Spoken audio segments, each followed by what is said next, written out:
বোয়ালি নদীতে বাঁধ দিয়ে অবৈধভাবে মাছ শিকারের অভিযোগে জল নিষ্কাশন ব্যাহত হয়ে সোনাই, ধলাই ও লক্ষ্মীপুর বিধানসভা এলাকার হাজারো বিঘা কৃষিজমি জলমগ্ন হয়ে পড়েছে। গঙ্গানগর, কৃষ্ণপুর, দিদারখুশ ও ভুবনহিল সহ বিভিন্ন এলাকার কৃষকরা দীর্ঘদিন ধরে জল জমে থাকায় চাষাবাদ করতে পারছেন না, ফলে আর্থিক ক্ষতির মুখে পড়েছেন তারা। অবৈধ বাঁধ অপসারণ ও নালা পরিষ্কারের মাধ্যমে দ্রুত জল নিষ্কাশনের দাবিতে সংশ্লিষ্ট বিধায়ক ও জেলা প্রশাসনের হস্তক্ষেপ কামনা করেছেন ভুক্তভোগী কৃষকরা। আজকে আমরা এখানে কয়েকজন কৃষক মিলিয়ে আইছি যে আমরা অতি কষ্টের সহিত আমরা এখানে আইছি। আমরা মাথা হাত যে এই বোয়ালি নালার উপরে অবৈধভাবে মানুষে মাছ শিকার করে বাঁধ দিয়া আর জল আটকাইয়া, আর এই জল আটকানিতে আমাদের এই এখানে 4টা জিপি আছে। 4টা জিপির মানে হাজার হাজার বিঘা জমিন মানে জলের তলায় জলমগ্ন হয়ে রয়েছে।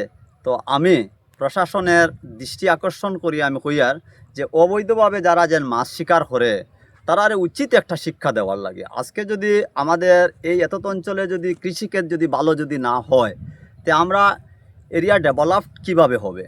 শুধু আমার যদি ক্ষেত হয় না, তে আমার গ্রামের অনেক মানুষের কষ্ট হয়। তো আমরা এখানে যারা উপস্থিত হয়েছে আমরা সবাই কৃষক। আমরা অতি দুঃখের সহিত আমরা এখানে যে সরকারের যে একটা স্কিম নিয়ে একটা বাঁধ দিয়েছে, সেই বাঁধেও আমরা অনেক ক্ষতিগ্রস্ত করছে। যেটা সরকারে যে মানুষের কল্যাণের লাগি যে কাজটা করে, এখানে এটা আমাদের অভিশাপ হয়েছে, কৃষক বন্ধুদের এটা অভিশাপ হয়েছে।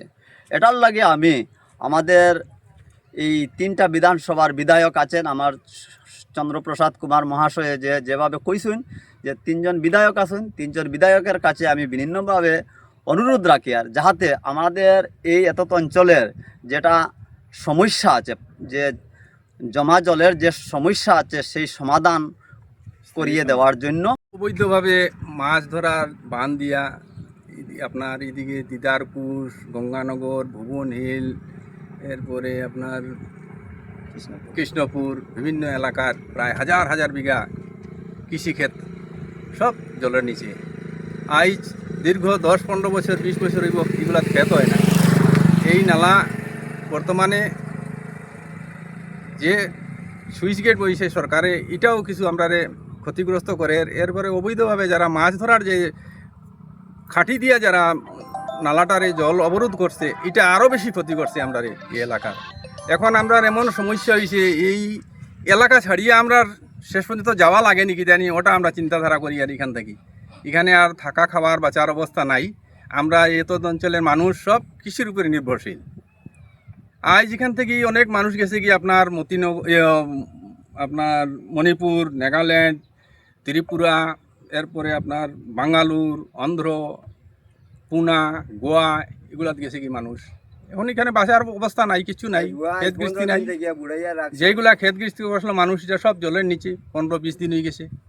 প্রায় 40-50 জন মানুষ আবার পরে তো এখানে দেখছি বান বাঁকা 2-3টা আছে। 2-3টার মধ্যে আমরা কিছু কাঠি মারাও পাইছি। কাঠিটা উঠাইয়া দিয়া একটু জল যার তে নিচে গিয়ে সুইচ গেট যেটা পাইছিলাম, এটার মধ্যেও যে জোয়াটা আর কি ফেলাইয়া রাখা, তো ওটাও কিছু কষ্ট করিয়া কয়েকজনে আমরা উঠাইছি। উঠানোর পরে নিচে আরও 3টা বান রয়েছে, এটা কিন্তু আমরা যেতাম পারছি না, মানুষ একটু কম থাকার কারণে আমরা যেতাম পারছি না। তো সেই 3টাতে আমরা আগামী শনিবারে ডেট করছি সকাল 8টার সময় আমরা দিদারগঞ্জ জিবি বা আমরা এত অঞ্চলের এত মানুষ আছেন সবর কাছে আমি কইয়ার যেন আমরা আগামী শনিবারে সব জমার লাগিয়া সকাল 8টার সময় নয়াবাজার আর 8 নম্বর ব্রিজ যেন ও ব্রিজের ওখানে। আর আমি আরও বিশেষ করে কই আর আমরা প্রশাসনের দৃষ্টি আকর্ষণ করি আর যে আমরা সহযোগিতা সাহায্য সহযোগিতা করার লাগিয়া আমরা ডিসি মহোদয়ের হই আর আমরা মন্ত্রী কৌশিকরার কাছে অনুরোধ করি আর যেন আমরা একটু সাহায্য সহযোগিতা করার লাগিয়া।